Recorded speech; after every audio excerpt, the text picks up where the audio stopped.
Hello friend, welcome to a new video from BTH. This is my virtual machine and has installed Nextcloud on it. In this example, I will configure the Nextcloud server to automatically start after Windows boots. To do this, we will be creating a simple CMD file and placing it into the Startup folder. Virtualbox should be running at C Program Files Oracle Virtualbox. Inside that folder is a vboxmanage.exe. We will create a simple CMD file using Notepad.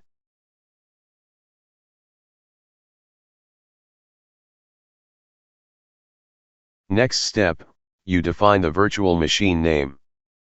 You'll have to change it for your instance. Open Virtualbox and find it. In my example, the virtual machine is named Nextcloud. The type headless at the end to make it run in the background.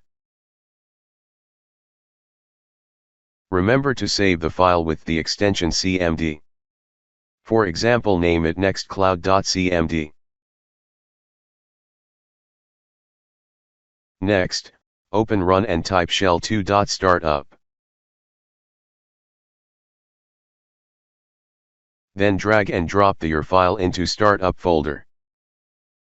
At this point, Nextcloud server should now run during Windows startup. Please like, share and subscribe to my channel and leave your questions in the comment section down below.